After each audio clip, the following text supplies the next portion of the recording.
I have both things happening.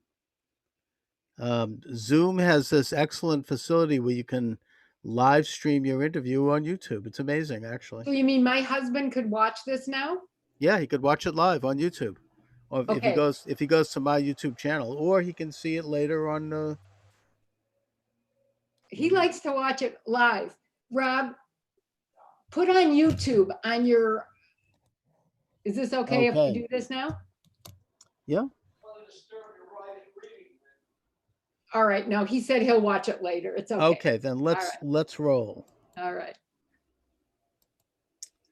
And thanks for joining me, everyone. Charles Moskowitz here. Welcome to the program. And my guest is Linda Goldsmith. I would call you, Linda, an educator, an author. You've written children's books. You've written books that seem to have somewhat of a sociological orientation, where you look at society and examine it. And I've been really admiring your work. It's quite novel and quite innovative. Thanks for Thank you. joining me. You're welcome. You have written this new article called "A Thin Blue Line," where you draw some very interesting analogies between mob rule as being used to justify terrible violence in response to a bad situation.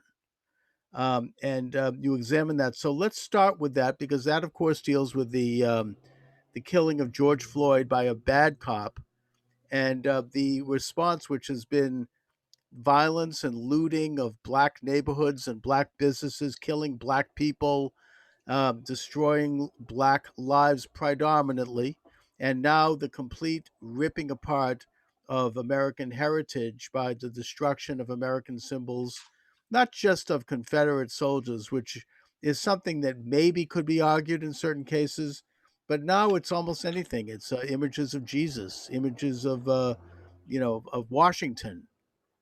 Well, it's a So destruction of the entire culture. yes, and that's basically what's going on. Now, the argument being made with regard to George Floyd, and it's one that's embraced by most young people, including young people that I know, is that it's not just him, but it's that there's a systemic problem in police departments, that they are acting, racist, that they're attacking black men in particular around the country, so that he's just a symbol of a larger systemic problem. How do you address that? Well, first of all, statistically, factually, that's just not correct. That's just another big lie that really needs to be exposed. These kids, a lot of these kids are really low information in the sense that they only repeat what they're told, and what they're told is not factual. Don't seem to have any other source of their news than the mainstream media, but we'll get to that. As far as the article, The Thin Blue Line, I start out by saying that, of course, there's good cops and there's bad cops, just like there's good doctors and there's bad doctors. But the mob is not burning down hospitals because a bad doctor kills someone on the operating table. So then I ask myself, why not? Well, why not is because the leaders of the mob, because I also say mob rule is a misnomer because the mob is not self-ruled. The mob has rulers.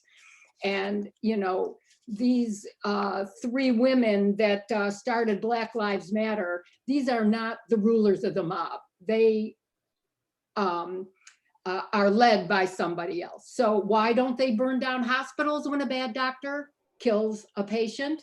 Because there's no advantage to the leaders of the mob.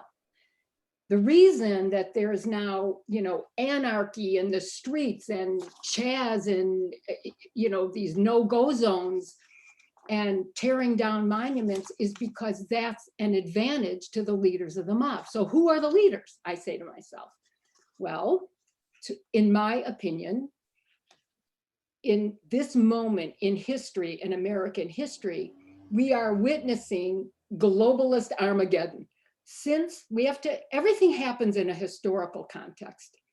And I always go back to World War II. At the end of World War II, it was obvious to anyone with a brain cell that was firing that America could not be beaten militarily.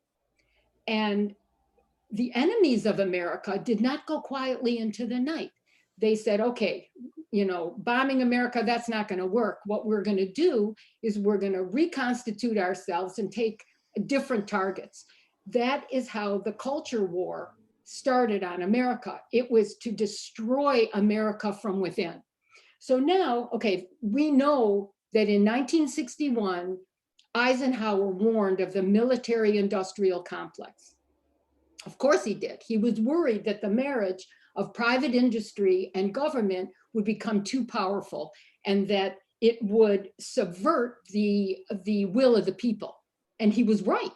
But what he couldn't imagine in 1961 was the addition of academia. So now, in our time, we have the military, industrial, academic complex. So what happened, in my view of the world, is that after World War II, our enemies they weaponized education. Why do I say this? Because the Lord Bertrand Russell, everyone's Yes. got to know his name. Every American should become familiar with this guy, okay? The illustrious British aristocrat, Lord Bertrand Russell, wrote in 1952 a book titled The Impact of Science on Society. And why is this important? Because it is absolutely the globalist manifesto for establishing a one world government led by the globalist elite, of which he considered himself an elitist. Let So, me just intervene a little bit here. Bertrand Russell's thesis was based upon his argument for atheism and his belief that science, as he defined it, which was something that would be devoid of any element of philosophy, of supernatural, of faith, was God. That everything could be explained through material means, and I think he was really a very vulgar materialist, in that he actually believed that even human thought could be described materially, that there was nothing that didn't exist, nothing existed except what could be physically defined, and that there was no beginning, everything just existed somehow. There was no creation. There was, he was a hard bound atheist who I think was trying to remove any kind of moral and ethical understanding as morality existing outside of human control. And he wanted to control and mold morality because he viewed himself as, and all individuals, as the center of the universe, so we could change human nature. But well, I I want to go think, back, if I might, just briefly, to the thesis that we started with, because I think this has to be addressed. You talked about the three people that founded Black Lives Matter, and two of them have openly identified themselves as Marxist yeah, agitators. absolutely. The third one, who's been on the news, said that in order to, if we don't get our way, we're going to burn the whole place down and destroy the system. And their website actually says that. So this isn't up for dispute. But the thing is that in order to accomplish their agenda, not just in terms of burning the system down, but getting tens of millions of dollars Of course. sent to them by corporations that are being shaken down with threats, and by government and municipal authorities. And we don't know who's getting that money. I mean, it's very shady organization. Putting that aside, they hinge this entire thing on the premise that there is a systemic problem with police departments, that they are killing black people for racist reasons. Now, you have accurately pointed out that it is extremely rare that this happens, and that in the case of George Floyd, our system of justice is handling it. That man is going to probably spend the rest of his life in prison. He may even face execution. He might be the death penalty. And the other guys, there'll be some negotiation. Of the four cops that were, the three that stood by, two of them were, by the way, men of color. And so, I mean, that's going to be another question. But the broader charge, and the one that's embraced by younger people, is that, and I think there's some truth to this, and that is that black men tend to be stopped more frequently. They tend to be observed more critically by police, and this is even backed by Republican Senator Tim Scott, who has said that he's been stopped on his way to the US Capitol building because he's black and because they can see that. And so I think that that is a broader social issue that we cannot sidestep because that's the linchpin upon which they justify their entire movement. Right, but you see, that's not the linchpin. That's the narrative, but that's not the linchpin of the globalists.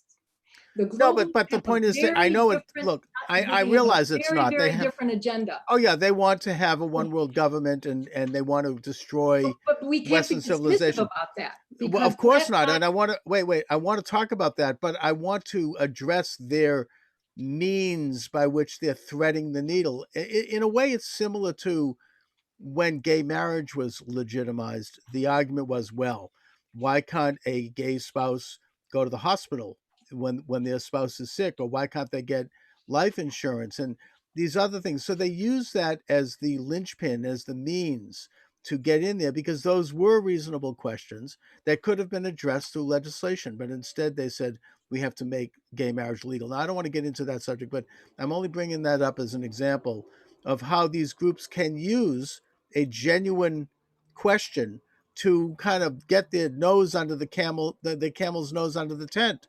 We know what their agenda is. They but want to destroy Western civilization. We but they get that. exploit the legitimate That's it. issue to Okay. pursue their illegitimate agenda. And that's why I Well started put. this article with, why don't they burn down hospitals when a bad doctor kills a patient? There is no advantage to the leaders of the globalist leaders that are pulling the strings on the radical leftist Democrats, whether they're Black Lives Matter, Antifa, Obama's OFA, his resistance organizing for action. They are funded. If they can, nobody can create this murder, mayhem, mischief without funding. These protests, peaceful protests, they weren't peaceful protests. I mean, when the streets have pallets of bricks waiting for them, Molotov cocktails to throw, this is orchestrated. I mean, it was pointed out a long time ago when the protest signs were all printed. Well, a spontaneous protest does not have printed protest signs. So we always have to go back to what is the source, what is the goal. And this article that I wrote about political predators threatening America with extinction is that that's the goal. Remember, we have to go back to Eisenhower. The enemies of America did not go quietly into the night. They reconstituted themselves and they were determined to destroy America from within. What did they do? They started the culture war. It attacked the pillars that made America great. The indomitable force was the meritocracy, and the three pillars: faith, family, and flag. And that is exactly what their radical leftist Democrat platform, their party platform, is an attack on all three. It's this is really I don't think most people really understand or embrace the critical nature of this election in 2020, because this is going to determine who is going to prevail in the war between globalism and nationalism. So do we want a new world order is the question that the voters have to ask themselves. The way the world is ordered right now, and actually the way the United Nations was formed, was supposed to be international cooperation among sovereign countries. It was a laudable goal, but just like these other organizations, like the women's movement started out great too, until it devolved into this Right. It was political co-opted. mess that it is. But so now we say, okay, the globalists want one world government. People need to understand that this is not just some insane political, whack job conspiracy theory. I mean, every seismic change in every conspiracy started with a theory. So let's start there. And we say the United Nations, all voters have to do is read the United Nations Agenda 21 and 2030. It is an absolute blueprint for imposing one world government, and the globalists are the one that plan to rule this. So this brings me back to Bertrand Russell. Why? Because the culture revolution is an information revolution. It is all about disinformation and misinformation. So in World War II, when we were fighting a what we call traditional war, we used those types of psyops and strategies like disinformation and against the enemy. Now it's directed against Americans. It's really a very, very disturbing thing. So I would like to take the time to just read a passage from Bertrand Russell.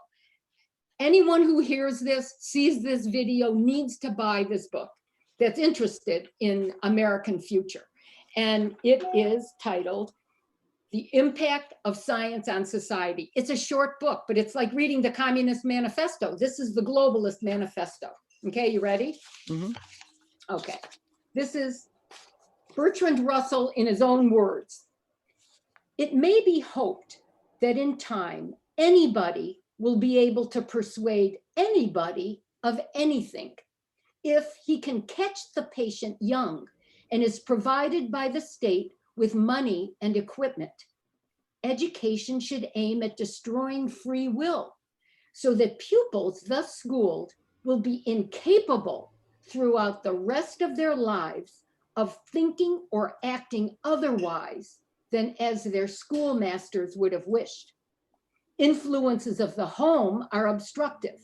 Not much can be done unless indoctrination begins before the age of 10. In order to condition students, verses set to music and repeatedly intoned are very effective. It is for a future scientist to make these maxims precise and to discover exactly how much it costs per head to make children believe that snow is black.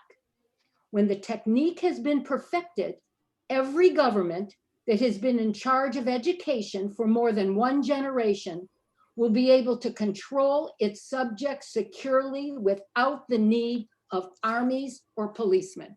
This is where we are today. This is the consequence of Jimmy Carter establishing the Department of Education in 1979 that has been run by the radical left for 40 years. And now we see these indoctrinated, low information American millennials out there protesting for what they have no idea what they're Right. talking about. Oh, that's you brought it you brought things full circle very nicely, because I was going to mention that most of the people out there protesting, as you point out, they're what Lenin would have called useful idiots. They're not conscious of what Black Lives Matter is. First of all, the media doesn't report what they are. You can't find out what they are. Maybe Fox News might tell you a little bit, but for the most part, people have no idea. And so you have most of the young people going out there are, as President Trump describes most of the people in Charlottesville, good people. They're just, they're deceived. They may right. They may be signing on to something that they don't really know what's it about, but they're good people, and that does not therefore excuse, because ignorance doesn't excuse the fact that at the core, this kind of combine of Black Lives Matter, Antifa, and other radical left groups, which are very similar to the way Acorn used to operate. Oh, sure. They have interconnected directorates, interconnected staff. They're getting huge amounts of money, both from the government and from various private front organizations and businesses, actually private businesses, But here's the and thing. they're in all 50 states. But here's the thing. These groups that you just described, they are also useful idiots. They just don't know it yet. Do you think that the globalist elite, and unless they are going to become part of some type of enforcement force, they're useful idiots too, because all they're doing is creating the social chaos in America. We're only going to talk about America now, not Europe. The social chaos is a prerequisite for seismic social change. And what did Barack Obama promise America? Right, It's transform. fundamentally to change America. It's just that most Americans had no clue what this man meant. What he meant was to shatter America as we know it and destroy our constitutional republic from within and replace it with socialism. But you see, the socialism is still only the stepping stone for one world government.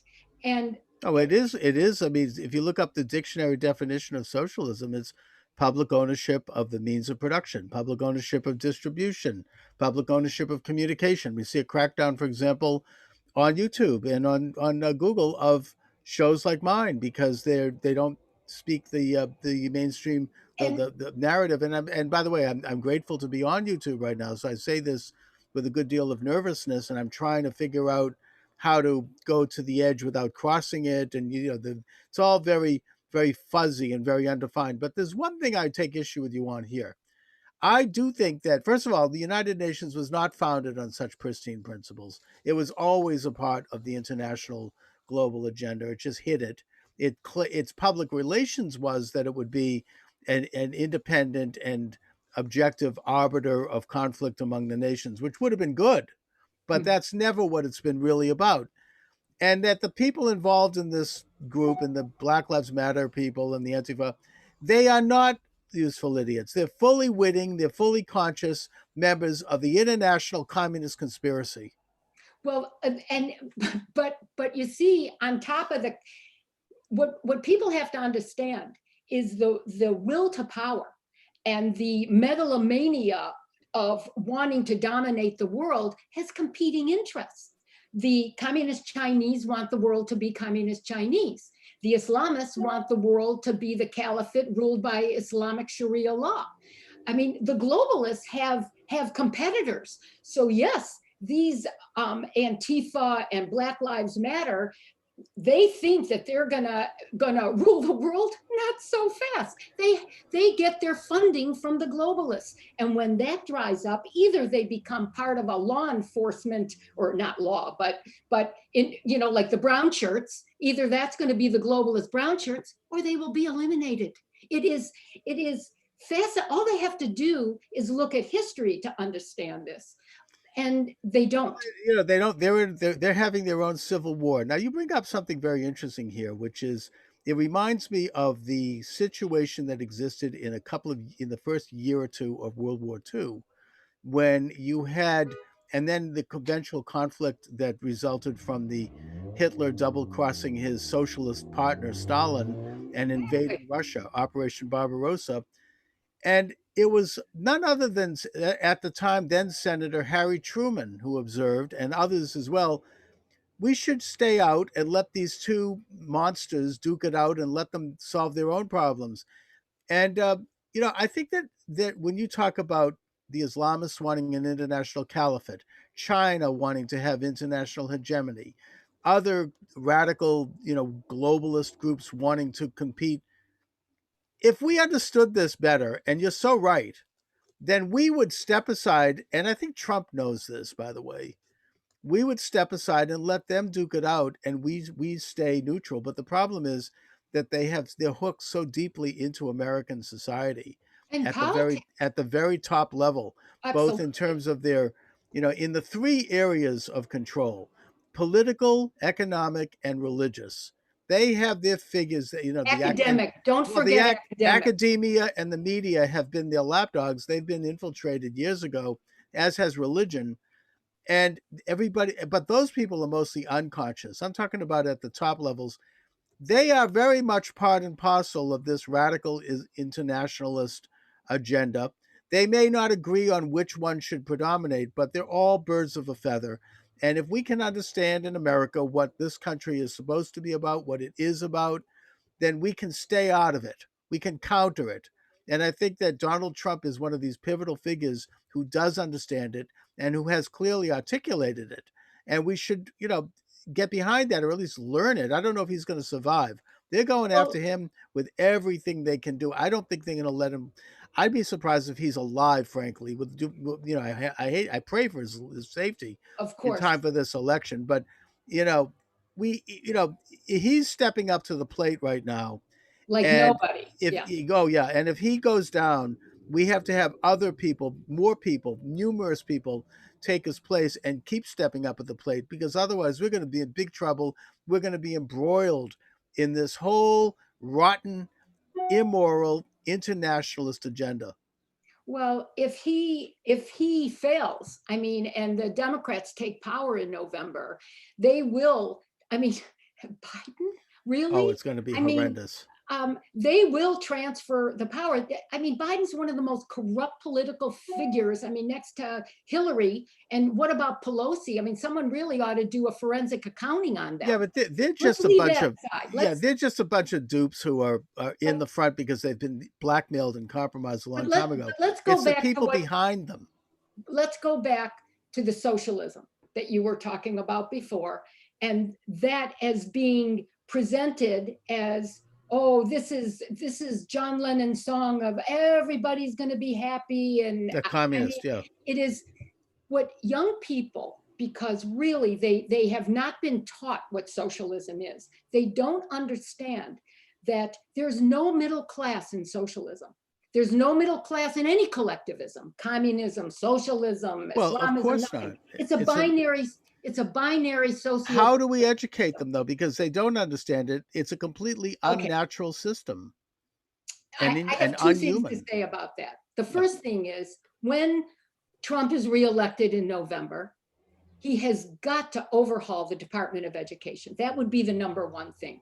And young Americans need to understand, actually people, anyone who is signing on to this one world government globalist dream needs to understand that globalism is a feudal system. It is a binary socio-political system. It's a pyramid, and at the very top are the globalist elite, and then everyone under them is the enslaved population. What made America great? What made us in the most extraordinary experiment in individual freedom and prosperity in the world? It is because we established a middle class. There's upward mobility and private property in America. So what happens is the enemies of America are taking aim at the middle class. I mean, think about it. If there's no upward mobility, there's only the top and the bottom.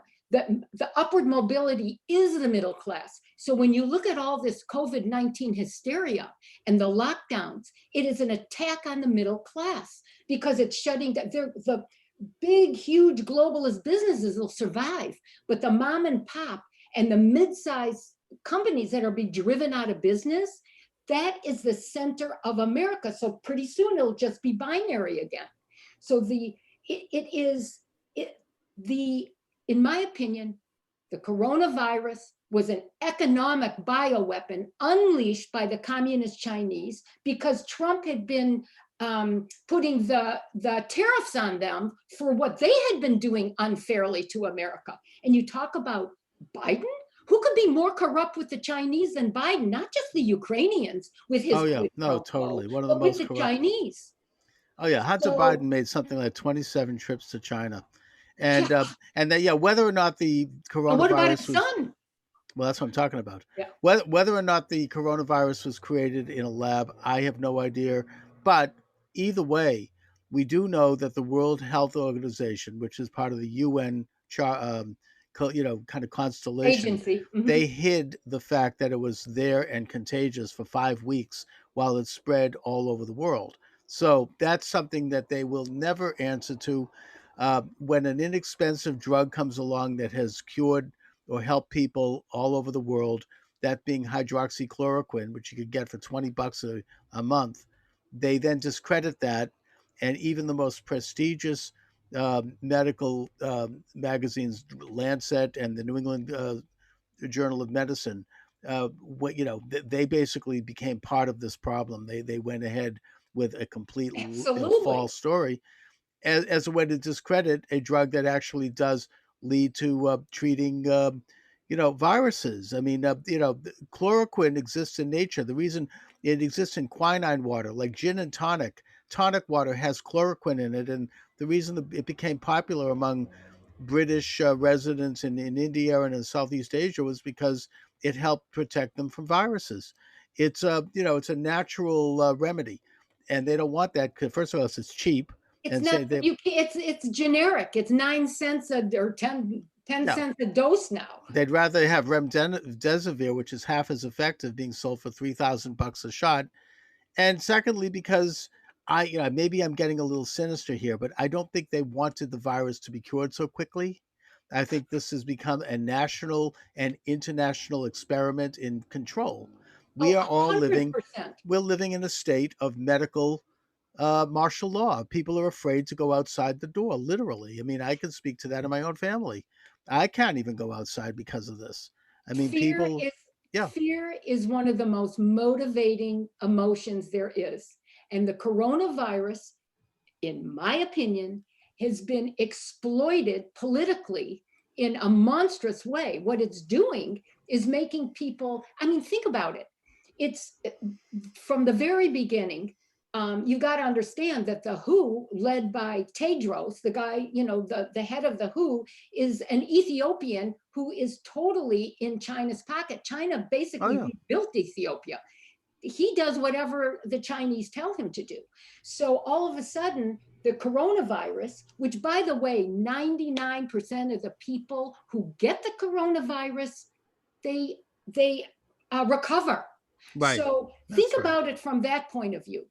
The idea of quarantining healthy people, it's never been done. Why? Because it's foolish and it's unnecessary.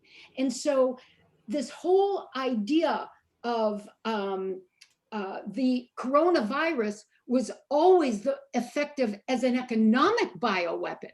It always, because it shut down the economy, not to, it targeted the United States economy, but it shut down economies all over the world. Oh, So yeah. this is not an accident, Chuck. This was deliberate. At And least the now, way it's oh, been and as handled soon as is everything deliberate. started getting better, all of a sudden, oh my God, we're going to have a second wave. Why? So people go back in their houses Yeah, and you stay know locked what? down, not go to work. I predict the second wave is going to end the day after the election if Of Trump course. loses. So Of that's so. course. Anyway, Linda, but you have a lot of really interesting data. This is really a great talk. I'd like to do a regular series with you. I mean, over time, because you've really got your handle on a lot of things that I've been thinking about and talking about for years. Except you present it, you're articulate. You've got you're well read. I mean, this is great. I Thank really you. appreciate this. Why don't you let my listeners and viewers know how they can read your articles, where they can get your books? I have they can go on my website. It's lindagoudsmit.com, LINDAGOUDSMIT.com. Hmm. That's one way. Or my website, my blog site, goodsmit.pundicity, PUNDICITY.com. All my articles are archived there. You're welcome to publish them, read them, ignore them. Just Wonderful. if they get published, though, I just want my name on them. And Oh yeah. my new book was just released, by the way, the Book of Humanitarian Hoaxes. My husband Hold told it me up. I should hold this up. Oh Here yeah. it is. Put a little closer, a little to the camera. There we go. The Excellent. Book of Humanitarian Hoaxes, Killing America with Kindness. I'm very proud of this. Oh, okay. Well, once I have a chance to really read in it, I'll have you back and we can do some more programming. And also, your name is on the Zoom camera here, so people can see the spelling of your last name. Yeah, it's I would unusual. I would suggest people check it out and look you up because this is amazing. And I really want to thank you, Linda, for joining me today. Thank you. Bye. Bye bye.